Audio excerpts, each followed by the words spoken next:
पवन अपने पिता धर्मवीर और माँ सरस्वती के साथ रहता था। धर्मवीर शहर में नौकरी करते थे, जिसके चलते वो लोग अच्छा जीवन जी रहे थे। पवन बड़ा हो गया था, पर इकलौता होने की वजह से उसको इतना लाड़ प्यार किया जाता था कि उसके माँ बाप ने पवन से कभी एक भी दिन काम करवाने की कोशिश नहीं की। क्या खाएगा मेरा राजा बेटा? आज मैं पोहा खाऊंगा। हाँ। अभी बनाती हूँ। और आप क्या खाओगे जी? अरे जो मेरा लाल खाएगा मैं भी वही खा लूंगा। मतलब कि पोहा।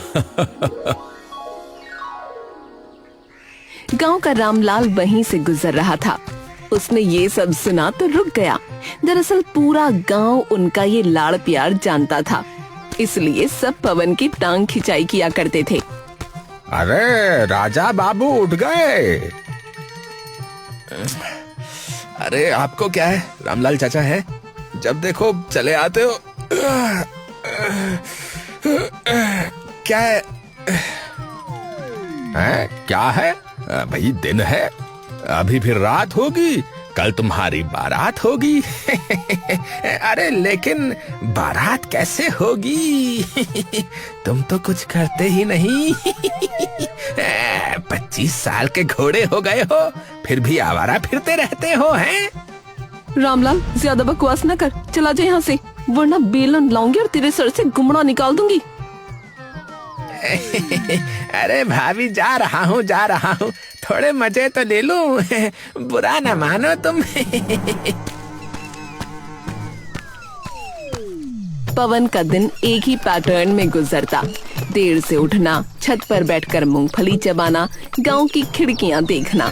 इसके अलावा वो अपने पड़ोसी बेचारे मुन्ना का मजाक उड़ाता रहता था, क्योंकि वो एक मछुआरा था जो कभी कभी कोई मछली पकड़ नहीं पाता था। क्या हुआ मुन्ना भैया, फिर कोई मछली हाथ नहीं आई क्या? अब वो कहावत तो सुनी होगी कि नंगा नहाएगा क्या और निचोड़ेगा क्या। मुझे देखो, मुझे ऐश करता हूँ घर पे, ऐश। खाओ पियो और मौज करो, मौज, यही तो है जिंदगी। ज्यादा मजाक न बनाओ पवन। हाँ, कहीं एक दिन तुम भी मजाक बनकर ना रह जाओ, बता रहा हूँ। खुद तो कुछ करते नहीं हो और बस सलाह देने चले आते हो यहाँ पे, हैं? अरे कर लो जितने दिन करनी है ये आवारागर्दी। बाप के सिर पर बैठ के ऐश कर रहे हो, हैं? अरे जाओ जाओ, ज्ञान न दो, जाओ जाओ। कुछ समय ऐसे ही निकल गया। पवन की वही जिंदगी चलती रही। फिर एक दिन उसके लिए रिश्ता आया, कुंडली मिली, बात जमी और पवन की शादी गौरी नाम की लड़की से हो गई। मेरे प्यारे बेटे की प्यारी बहू, आजा, स्वागत है तेरा। अरे मुझे तो यकीन नहीं हो रहा कि मैं ससुर बन गया भाई। और मैं पति। शुरू के कुछ दिन तो सब फिल्मी प्रेम जैसा रहा। पवन मुस्कुराकर बातें करता, गौरी शर्मा कर जवाब देती, लेकिन फिर गौरी को हैरानी होती कि पवन सुबह 10 बजे तक उठता ही नहीं।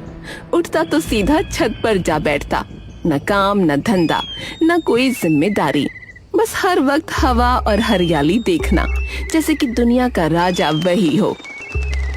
एक शाम गौरी ने पहली बार अपने मन की बात कहने की हिम्मत जुटाई। पवन, मुझे कुछ कहना है। हाँ बोलो, क्या हुआ? कुछ कहना चाहती हो क्या?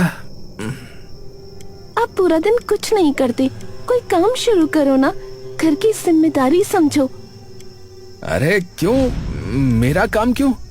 पिताजी सब संभाल तो लेते हैं। तुम भी बस आराम करो यार, ज्यादा टेंशन मत लो। शादी सिर्फ आराम का नाम नहीं होती पवन, जिंदगी चलानी पड़ती है। कल को हमारा परिवार होगा, सब तुम्हें ही तो देखना होगा। पवन को ये बात किसी भारी बोरी की तरह लगी। उसे आदत ही नहीं थी कि कोई उससे उम्मीद रखे। गौरी के मन में चुभन हुई। उसने समझ लिया कि ये आदमी सालों से जिस सहारे पर बैठा है वो अब बदलने का नाम नहीं लेगा। हे भगवान, मेरे पति को सद्बुद्धि दे, कहीं ऐसा ना हो कि इनका किया हम सबको भुगतना पड़े। गौरी के मन में कहीं न कहीं एक डर पलने लगा था। क्या यह आदमी जिंदगी भर ऐसे ही रहेगा? उधर बेफिक्र पवन बेचारे मुन्ना का मजाक उड़ाने के मौके ढूंढता रहता था। अरे मुन्ना भैया, आज भी खाली हाथ आ गए हैं? अरे तुमसे डरकर मछली नदी के पार चली जाती होगी, है ना? ऐसा ही होता है ना? बोलो बोलो।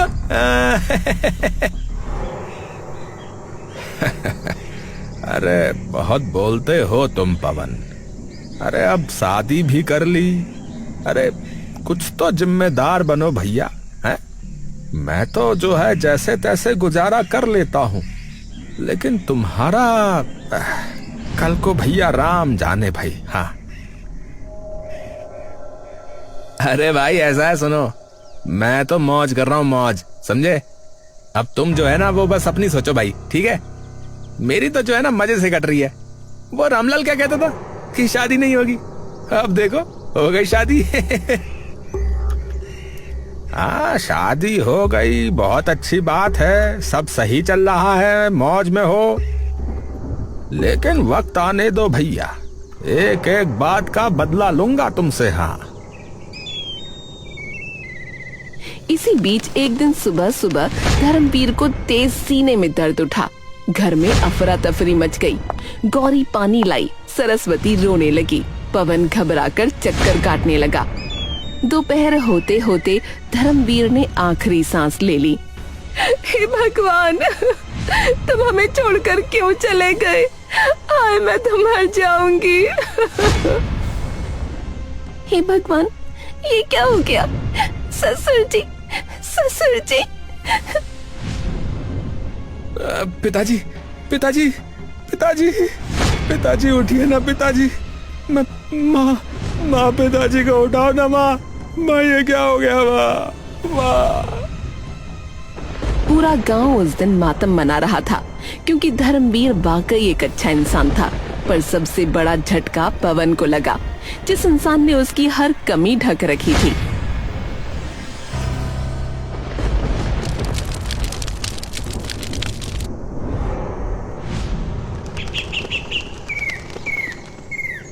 घर की जरूरतें, खर्च, बिजली का बिल, राशन सब एक साथ पवन की छाती पर आ गिरा।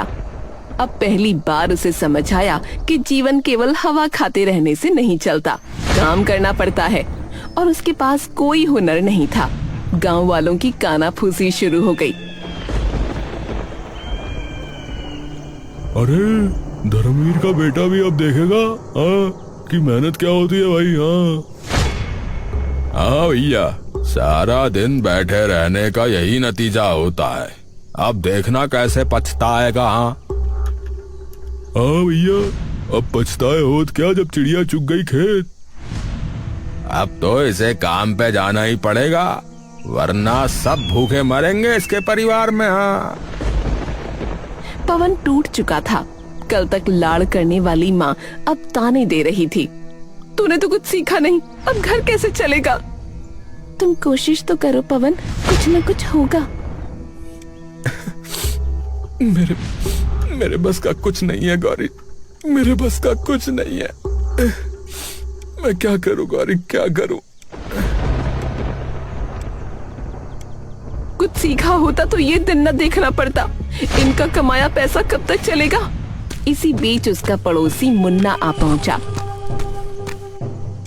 पवन, तुम मेरे साथ चलो, मछली पकड़ना सीख लो भैया, मैं सब सिखा दूंगा। चलो चलो, मैं हूं ना, चलो। हाँ सच कह रहे हो भैया? हाँ हाँ, तुम अकेले कैसे संभालोगे? चलो तुम मेरे साथ चलो। पड़ोसी होने के नाते मैं तुम्हें दुख में नहीं देख सकता भाई। पवन डर और उम्मीद के बीच खड़ा था। आखिर उसने सोचा, चलो कोशिश करते हैं। देखो देखो, ऐसे जाल पकड़ते हैं, अच्छा, और फिर जो है ऐसे करके फेंकते हैं। ये देखो, ऐसे। अच्छा, चलो अब मैं करता हूँ भाई। अरे ये तो बड़ा भारी है भाई। हाँ हाँ, अरे कोशिश करो भाई, कोशिश करने से आदत हो जाएगी। शुरू में लगेगा भारी, पर बाद में सब आदत हो जाएगी। हर रोज पवन घंटों खड़ा रहता, जाल फेंकता, जाल खींचता, लेकिन जाल में आती सिर्फ हवा। कभी कभी एक आध टूटी चप्पल। गांव में उसकी खिल्ली उड़ने लगी। अरे देखो देखो, ये बड़ा मछुआरा बना फिर रहा है इधर उधर है, लेकिन आता कुछ नहीं इसके आता। अब आया ना मजा है, बड़ा आवारा बना घूमता था यहाँ पे है। अरे बाप के टुकड़ों पे पलने वालों का यही होता है। हाँ, पहले से मेहनत मजूरी की होती तो अभी तक बढ़िया कमा खा रहा होता, है कि नहीं? हे भगवान, मेरी मदद कर। माना कि मैंने बहुत आलस किया है, लेकिन कभी किसी का बुरा नहीं चाहा। पवन शाम को जब खाली हाथ घर लौटा तो घर के अंदर अंधेरा था और उस अंधेरे के बीच एक और भी काली चीज थी, भूख। रसोई में डिब्बे खाली थे और सरस्वती का चेहरा गुस्से और लाचारी से तमतमाया हुआ था। कुछ नहीं होगा इस लड़के से, सब खत्म कर दिया, सब बर्बाद हो गया। जिस दिन पैदा हुआ था उसी दिन तारा टूट गया था गांव का। माँ,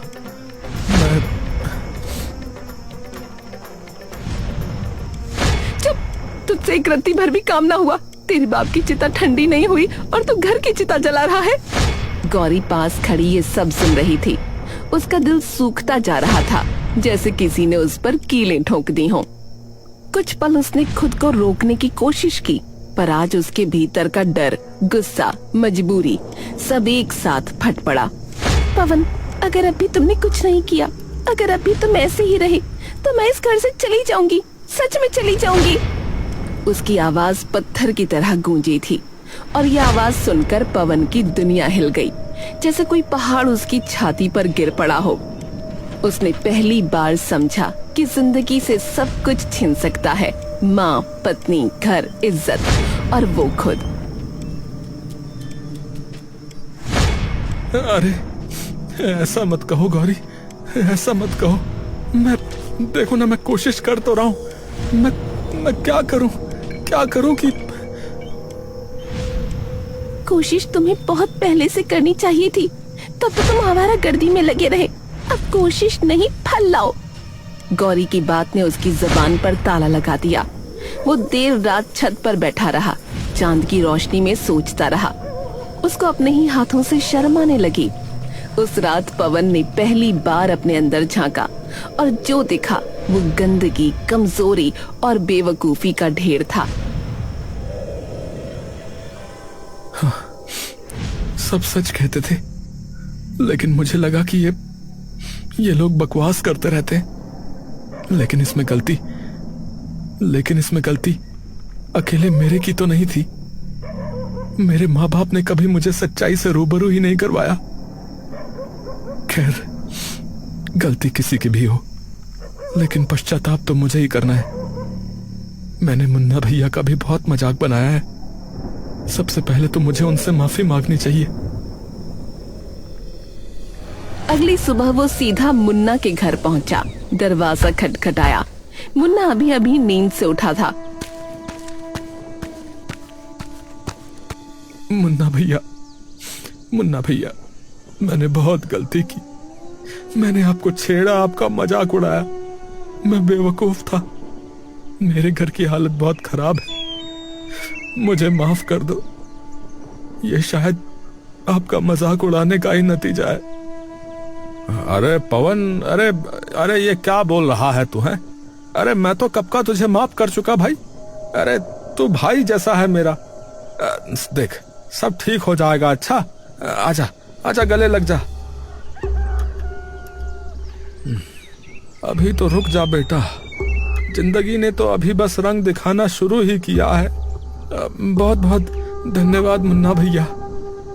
अच्छा, आज तुम जो है अकेले नदी पर चले जाना, ठीक है? मुझे जरा जो है कुछ काम है। ठीक है। पवन अकेला नदी पर पहुंचा।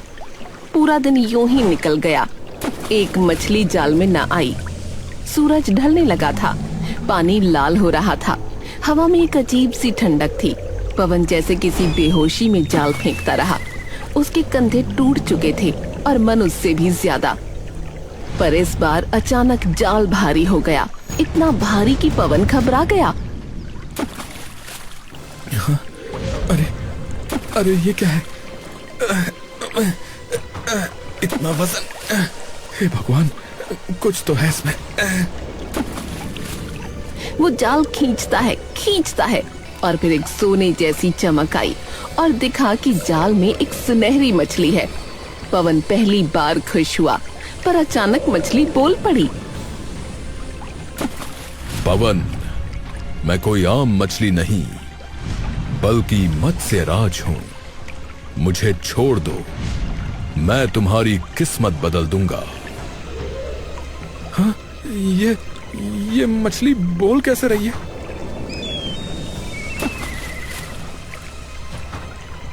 समय ही ऐसा है पवन, जब इंसान चुप हैं और मछलियां बोल रही हैं। तुमने बहुत कुछ सहा है, मुझे आजाद कर दो, वरना देर हो जाएगी। पवन की आंखों से आंसू बह निकले। ये उसकी पहली मछली थी और वो भी बोलने वाली। घर की भूख उसकी गर्दन पकड़ी थी, पर दिल ने कहा जाने दो और भगवान पर भरोसा रखो। पवन ने गहरी सांस ली और मछली को वापस पानी में छोड़ दिया। पानी एकदम से चांदी की तरह चमकने लगा और पानी से एक दिव्य पुरुष बाहर निकले, वही मत्स्य राज अपने असली रूप में।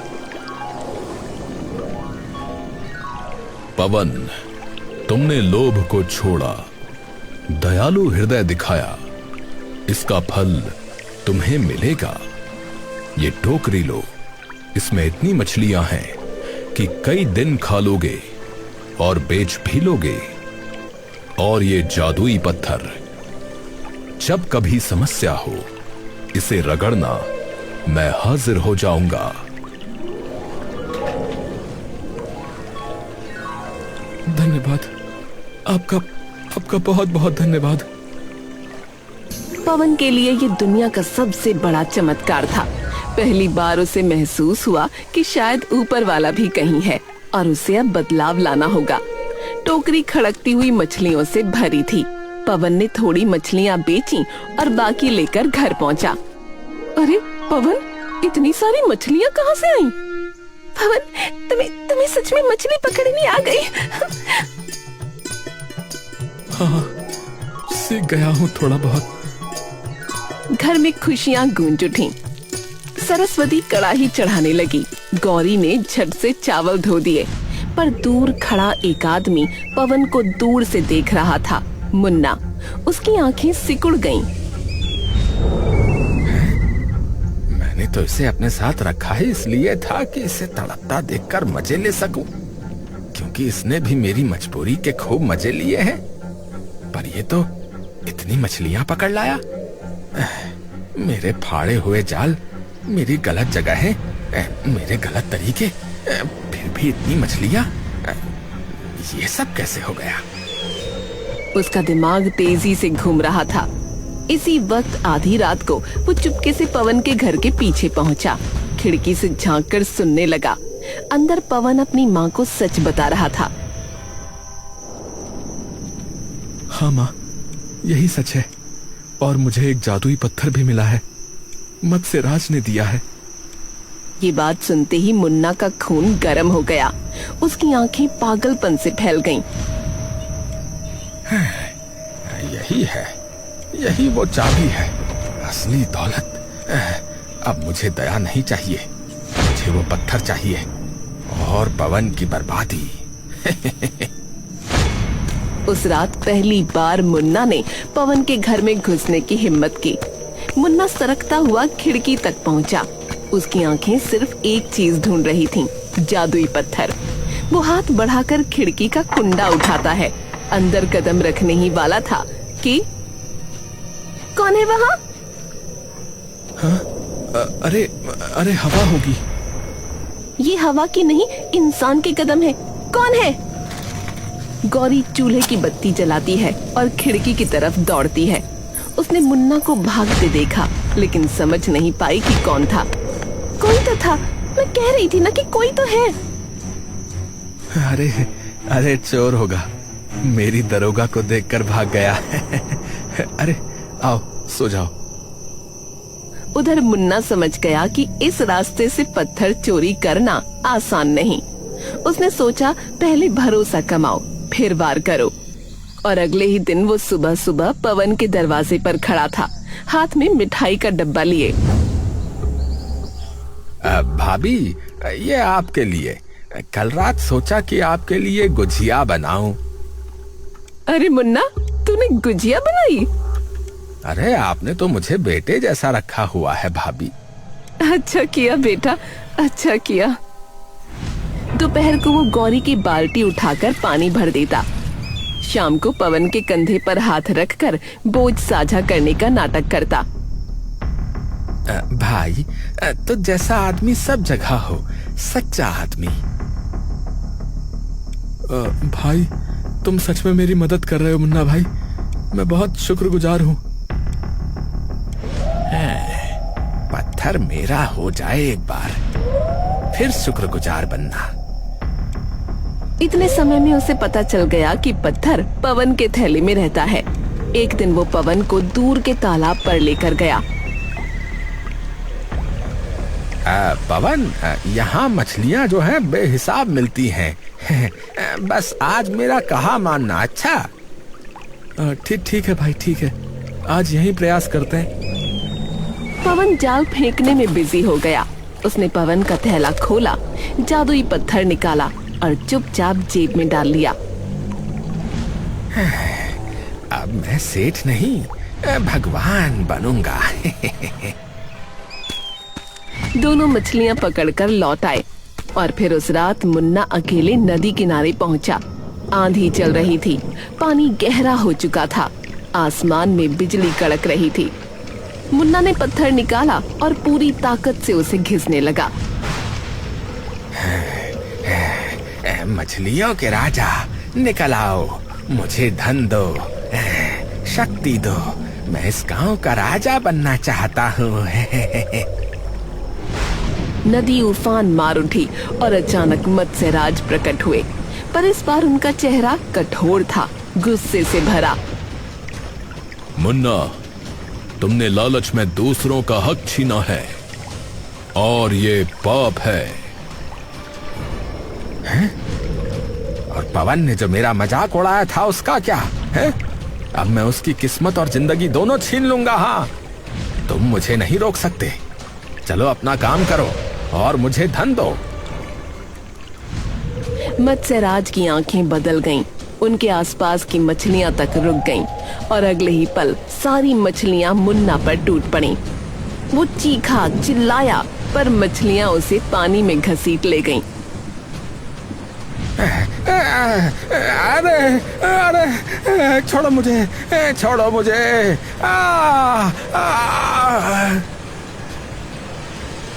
उसके पैर पंखों में बदलने लगे, उसकी चमड़ी चमकदार परतों में फटने लगी। वो एक भयानक रूप बनता गया, आधा आदमी आधा मछली। और फिर नदी ने उसे अपने भीतर निगल लिया। सब शांत हो गया। अगली सुबह पवन नदी पर पहुंचा तो मत्स्यराज उसके सामने आ खड़े हुए। अच्छा हुआ आप यहाँ पर हैं, मुझसे वो पत्थर खो गया।